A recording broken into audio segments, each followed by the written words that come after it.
tout cas, bon, bénis le Seigneur encore de pouvoir se réunir en ce lieu encore une fois. Merci à la famille aussi. Et là, je ne sais pas comment on va faire, mais bientôt, on va devoir pousser les murs. Ou on va devoir aller ailleurs, je ne sais pas. Parce que plus on avance aussi, plus, voilà, on parlait de la soif, c'est aussi ça. Hein. On ne cherche pas le nombre, c'est vrai, mais les âmes cherchent la parole. Et cette parole, on la veut tous.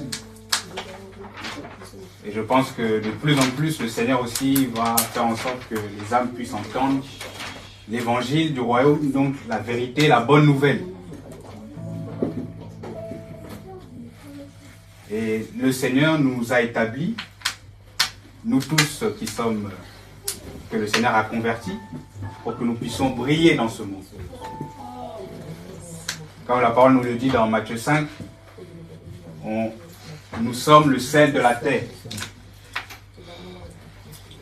Mais si le sel n'est plus là, si le sel n'a plus cette saveur, cette force, c'est comme si on a la connaissance, mais il n'y a pas la vie derrière. Et ça pose problème. Et aujourd'hui, ce qui manque au monde, parce qu'il y a beaucoup de personnes qui peuvent avoir la connaissance. Beaucoup d'églises peuvent avoir la connaissance. Beaucoup d'hommes, des philosophes peuvent bien parler, peuvent être éloquents. Mais si derrière, il n'y a pas le sceau de l'esprit qui atteste de notre Seigneur Yeshua Mashiach, eh ben les âmes ne seront pas transformées. Il n'y aura pas cette soif qui les attire à lui.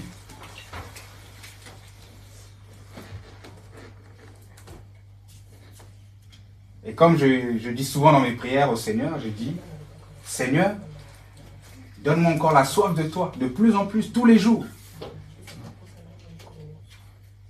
Parce qu'il ne faut pas oublier que nous sommes dans une guerre, dans un combat.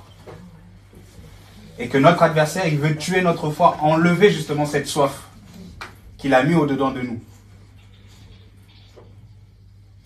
Et on va prendre un passage ensemble, s'il vous plaît, dans Matthieu 5. Matthieu 5. Oui, Matthieu 5, Matthieu.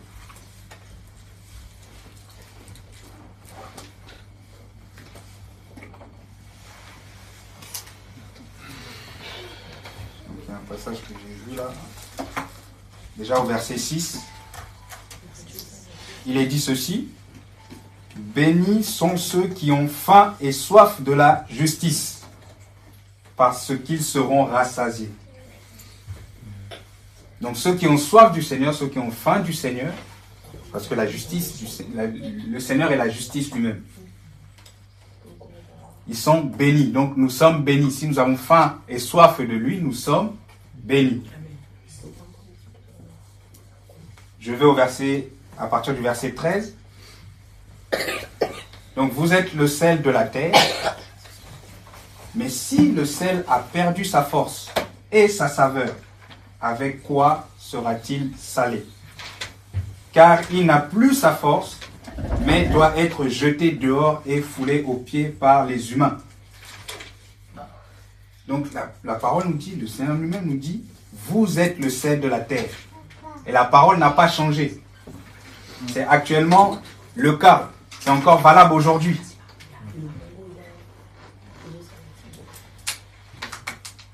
Et lorsque nous tous, peut-être, bon ça dépend, peut-être il y en a ils ne mangent pas de sel, mais lorsqu'on mange un plat, aujourd'hui beaucoup veulent manger pour manger.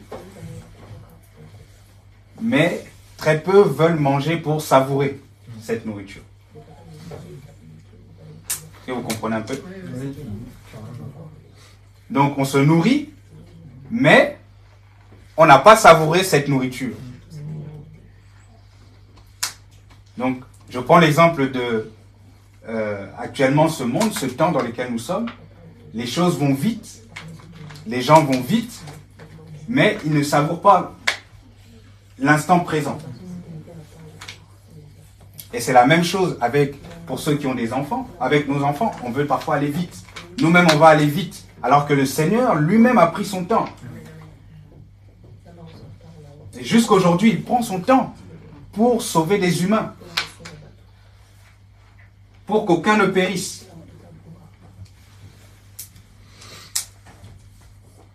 Et lorsque le sel, nous qui sommes le sel de la terre, ça se perd, et ben c'est un peu cette image-là, ces images-là, qui se passent dans nos vies. Le Seigneur, il veut que nous puissions aller à son rythme. En toute chose, peu importe, chacun sait ce qu'il veut avec le Seigneur, mais en toute chose, le Seigneur veut que nous puissions aller à son rythme. Il y a des moments, il va dire, va doucement. Il y a des moments, il va dire, accélère. Vous voyez? Comme dans Nombre 9, le peuple d'Israël qui suivait la nuée, lorsqu'il se levait, le peuple aussi se levait pour suivre la nuée. Lorsqu'il s'arrêtait, il s'arrêtait aussi. Peu importe le temps, 1 mois, 2 mois, on ne le sait pas. Mais c'est pour ça que la parole nous dit aussi, n'aimez pas le monde, parce que le monde, c'est vraiment la vitesse. Mais c'est la vitesse pour détruire. Vous voyez? Et aujourd'hui, l'ennemi pense, il sait, lui connaît sa condamnation, mais pense des fois avoir le devant sur le Seigneur. Alors que le Seigneur dit dans la parole dans 2 Thessaloniciens 2, qu'il attend qu'il soit hors du chemin. 2 Thessaloniciens 2, verset 7. Tu peux lire s'il te plaît. Car le mystère de la violation de la Torah est déjà à l'œuvre. Seulement, celui qui le retient en ce moment, c'est jusqu'à ce qu'il surgisse hors du milieu. C'est ce passage.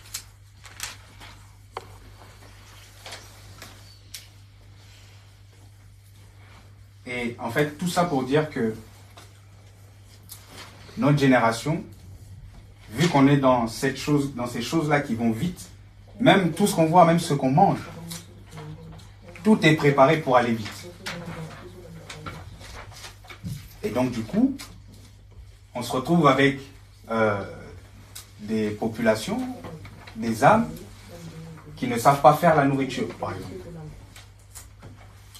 Parce que le monde nous enseigne à aller vite. Il n'y a pas le temps. Il n'y a pas le temps. Il faut aller vite, il faut tout faire maintenant. Pour remplir nos désirs peut-être charnels. Alors que le Seigneur lui-même a pris du temps pour former Moïse.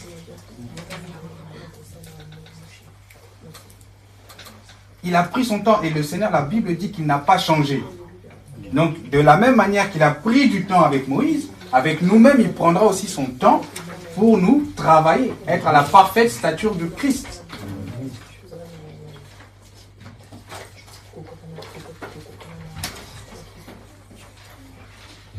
Et ce sel-là, cette saveur, il veut qu'on puisse savourer sa nourriture, sa parole. Tous les jours. Moi le premier. Revenir au premier amour. Les premières œuvres. Comme l'église d'Éphèse. J'aime en parler parce que ça me bouleverse. Il dit, mais tu as oublié une chose. Ton premier amour. Dans Apocalypse 2, si je ne me trompe pas. Et on va continuer avec Matthieu 5. Partie du verset 14. Vous êtes la lumière du monde. Une ville située sur une montagne ne peut être cachée. Donc il dit, vous êtes la lumière du monde. On sait que la lumière par excellence, c'est le Seigneur Yeshua. Et en étant ses enfants, dans son royaume, il nous rend participants à cette lumière. Il nous fait briller aussi avec lui. Amen. Et la Bible dit qu'une ville située sur une montagne ne peut être cachée. Donc je peux prendre l'exemple des frères et sœurs qui craignent le Seigneur, qui sont ensemble dans une ville, dans un lieu, oui. Nous sommes, comme cette parole le dit, une ville située sur une montagne. Et on ne peut pas être caché. Donc tout le monde nous voit. Les Isariens, Isariennes nous voient. Les mondes de la ténèbre nous voient. Voilà pourquoi il faut la sanctification. Voilà pourquoi il faut encore être dans l'intimité avec le Seigneur. De plus en plus. Et on bénit le Seigneur parce que pour ce passage-là que notre frère a pris par rapport à la soif. Et que le Seigneur renouvelle la soif tous les jours. C'est une prière qu'on doit aspirer. Avant tout, parce qu'on veut le connaître lui. Il est tellement profond.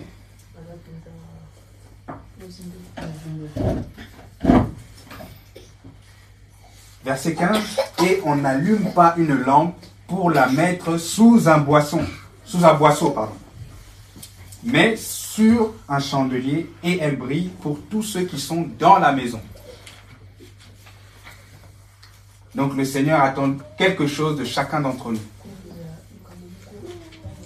Là où tu es, là où le Seigneur t'a établi, comment tu brilles? Est-ce que tu brilles ou tu ne brilles pas?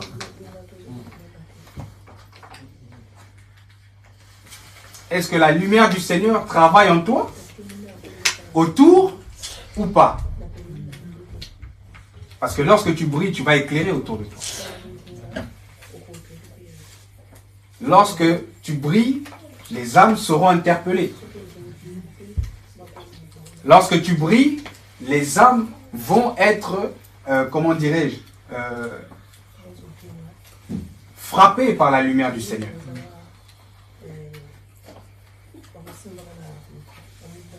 Ils vont se dire, mais elle est différente, lui, il est différent. Et nous, ce qu'il faut, c'est justement pas cacher sous cette lumière. Vous voyez, quand on parle du boisseau, un boisseau, vous savez ce que c'est un boisseau? Comme, bon, je peux prendre l'exemple, par exemple, d'une vanne à boisseau sphérique. Ça va être c'est comme une sorte de boule, hein, qui vient fermer le fluide et s'ouvrir. Et maintenant, si on met la lampe à l'intérieur, elle est cachée. Donc, elle ne brille plus. Elle ne peut plus briller parce qu'elle est cachée. Par exemple, c'est comme si je la mettais en dessous, dans un bocal fermé. On ne va pas voir cette lumière. Mais si on l'ouvre, tout le monde va voir cette lumière qui brille.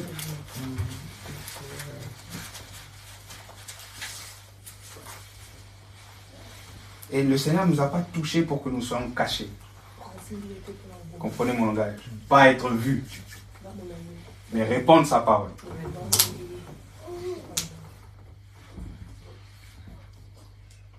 Et verset 16, il est dit que votre lumière brille ainsi devant les humains, afin qu'ils voient vos bonnes œuvres et qu'ils glorifient votre Père qui est dans les cieux. Voilà pourquoi le Seigneur nous a établis. Afin que notre lumière brille devant les humains. Et que ces humains soient attirés, non pas à nous, mais au Père, qui est dans les cieux. Et nous savons tous que notre Père, c'est Yoshua HaMashiach. À lui seul la gloire. Amen. Lui seul doit être vu. Lui seul doit être annoncé. Avec force, avec autorité, avec crainte et tremblement. Lui seul. Parce qu'il t'a établi l'équipement par excellence, l'armure complète d'Élohim. Pour marcher, pour combattre le bon combat de la foi, achever la course.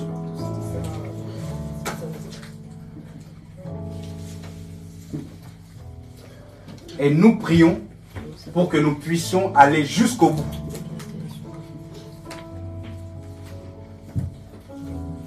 Avec cette lumière. Avec son esprit. Pour que ce jour-là, lorsque le son de la trompette sonnera, nous puissions partir à sa rencontre pour les noces de l'agneau.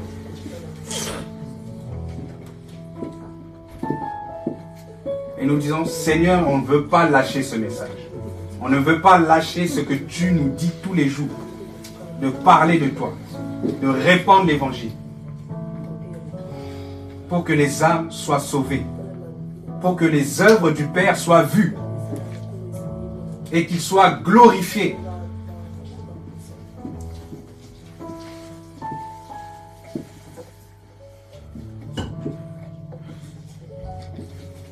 Et je prie encore aujourd'hui que nous puissions retrouver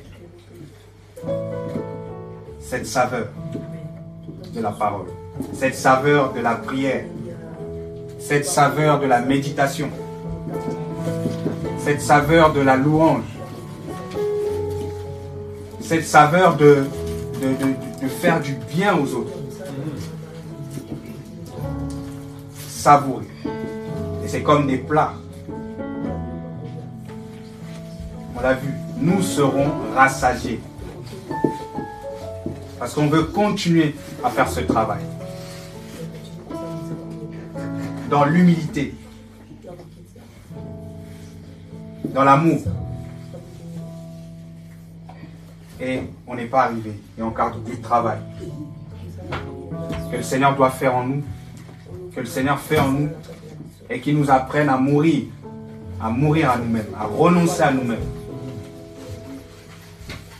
Parce que nous sommes dans ces temps où le Seigneur va encore éprouver, va encore façonner nos caractères. Façonner nos caractères.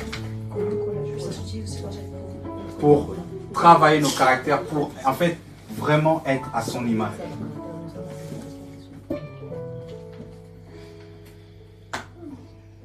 Le Seigneur a été accusé faussement. Faussement. Il y a dans beaucoup de situations, comme vous pouvez le voir dans la parole, il avait raison. Mais il ne parlait pas. Pourquoi? Parce que ce n'était pas le temps. Parce qu'il s'en remettait au Père. Qui lui seul est le juste juge. Qui lui seul justifie en son temps.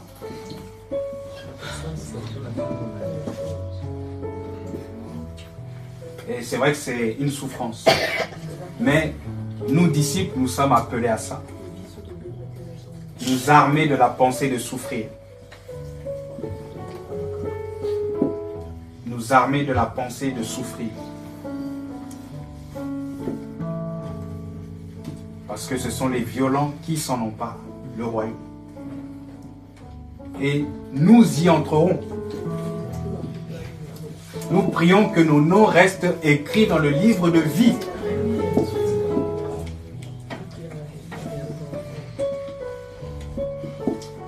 Voilà. Ce sont des prières que, personnellement, tous les jours je fais. Tous les jours, en tout cas, je m'efforce de prier en ce sens-là souvent. Parce que c'est que par grâce. Uniquement par grâce. C'est le Seigneur qui t'a choisi, qui m'a choisi. Mais nous ne sommes pas meilleurs que ceux qui sont de l'autre côté. Qui ne sont pas encore sauvés. Pas du tout.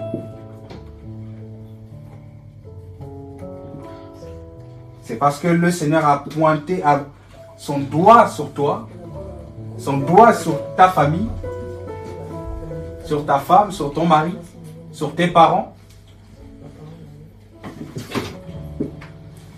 C'est uniquement son choix. Il est souverain. Et nous voulons nous y soumettre. Nous soumettre à sa volonté. Nous soumettre à sa parole. Et je veux nous encourager à persévérer. Et comme je le disais tout à l'heure, à garder cette saveur, à retrouver cette saveur. À savourer sa présence, à savourer la prière, la méditation, l'intimité. Là où personne ne voit. Là où personne ne voit.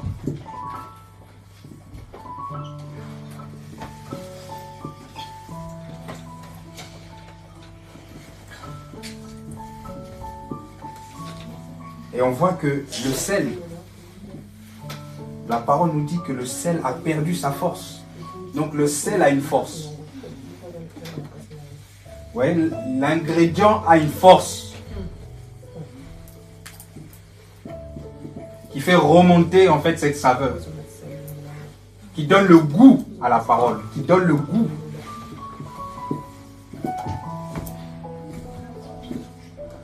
Et qui a créé cet ingrédient? Le Seigneur lui-même. Toujours à l'origine. Ça revient toujours à lui. Mais d'où vient ce sel qui a perdu sa force? D'où vient ce sel qui a une force? Cette force souveraine dont personne ne peut s'opposer. Personne ne peut égaler. Il n'y a qu'un seul Elohim. Yahweh est un. Le vivant. Le créateur des cieux et la terre. Le ciel est son trône. La terre, la Bible dit qu'il c'est le marchepied de ses pieds. Quelle immensité. Il est infiniment grand. Infiniment varié. Profond. Et si on parle de lui, on peut... Rien qu'en parlant de lui, ça nous fait du bien.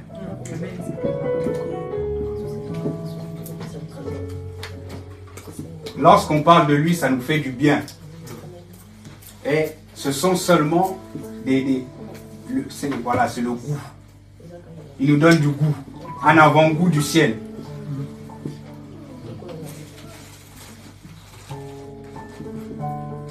Si ici-bas, avec notre corps charnel, on ressent ce goût-là, de la présence du Seigneur. Ah, alors qu'est-ce que ça va être là-haut?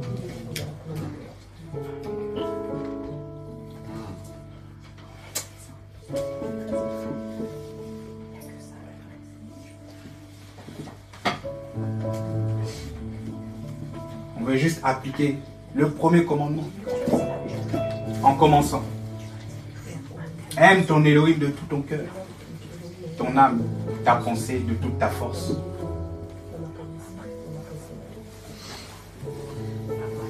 Et peu importe les situations que l'on peut traverser, peu importe les montagnes qui se dressent devant nous,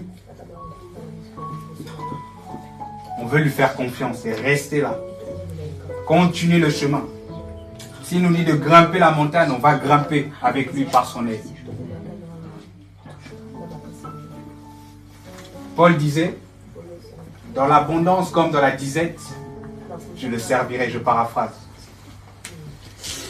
Nous sommes là. Même s'il n'y a plus rien, même si les poches sont trouées, on est là. Avec la force qu'il nous a donnée,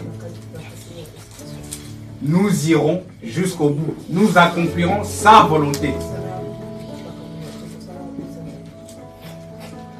Dans la grâce qu'il a mis en chacun. Dans les talents qu'il a mis en chacun. Et il nous exhorte encore à aller plus loin.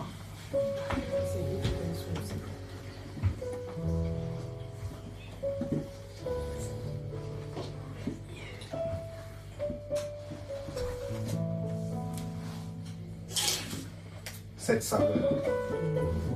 Je prie que cette saveur soit restaurée vraiment dans nos vies. Je prie que cette saveur soit restaurée dans le quotidien et que nous ne soyons pas découragés. Ne regarde pas ton problème, ne regarde pas tes difficultés, ne regarde pas ton loyer, ne regarde pas au raisonnement. Mais la parole nous dit de fixer le regard vers le Créateur, de porter nos regards vers Yahushua. Parce qu'il a des projets de bonheur et non de malheur pour nous. Donc tout ce qu'il permet, c'est pour nous tailler, pour nous éprouver. pour révéler l'état de nos cœurs. Parce que c'est dans les situations que l'on se découvre. Ah, je dis, mais on m'a poussé à bout. On m'a poussé à bout. Ah bon? Le Seigneur aussi l'a poussé à bout. Mais il est resté calme. Donc là, le Seigneur va te dire, ah là, il y a encore un problème de colère ou de maîtrise de soi. Donc il faut encore travailler la maîtrise de soi. Vous voyez? Et nous tous, hein, moi le premier. On a des problèmes. Mais heureusement que le Seigneur est là. C'est pour ça que je dis, on n'est pas meilleur que ceux qui sont pas convertis.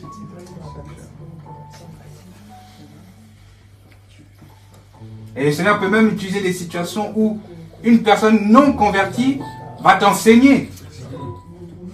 Ah! Tu dis, mais normalement c'est moi qui dois faire ces choses-là. Mais non! Le sel de la terre, c'est nous. Et pour dire que nous sommes dans une confusion aussi dans ce monde.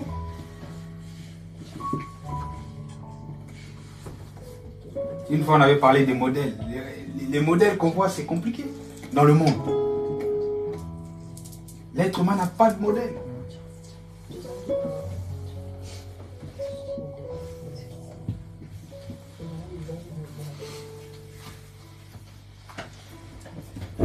Et c'est lui seul qui va travailler au-dedans de nous, dans l'âme, au plus profond de nous-mêmes. Ses yeux voient tout. Et c'est lui seul qui a la capacité de réparer ce qui a été brisé dans le passé.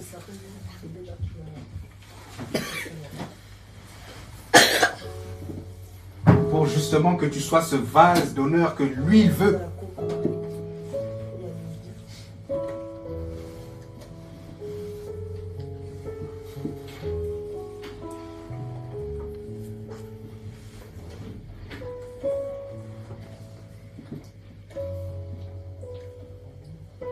Seigneur, merci.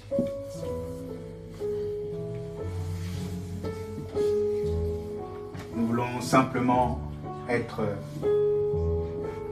ces hommes et ces femmes qui veulent retrouver cette saveur, Seigneur. Cette saveur que nous avons peut-être perdue, Seigneur. De savourer ta présence. De savourer, Seigneur, ta parole. De savourer, Seigneur, Père de gloire, ces temps de prière en communion avec les frères et sœurs. Papa, nous ne voulons pas nous laisser embarquer par nos soucis de cet âge. Nous prions, Seigneur, Père de gloire, parce que tu es le seul qui peut ôter, Seigneur, Père de gloire, toute forme de fardeau pesant dans les cœurs. Et Père, ta parole nous dit de garder nos cœurs plus que tout. Par rapport à tout ce que nous voyons, tout ce que nous entendons, des uns et des autres, ici et là, Père de gloire. Seigneur, ce qui nous importe, Seigneur, c'est ce que toi tu penses de nous.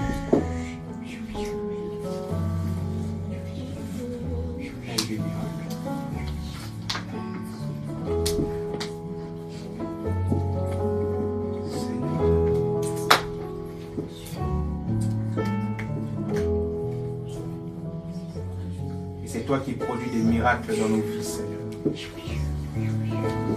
Seigneur, nous voulons tout simplement être avec toi. Renouvelle, s'il te plaît, cette soif de toi en nous, Seigneur, dans nos foyers, dans nos familles, partout où nous serons, Seigneur. Nous voulons davantage, Seigneur, te craindre. Davantage t'aimer, Seigneur.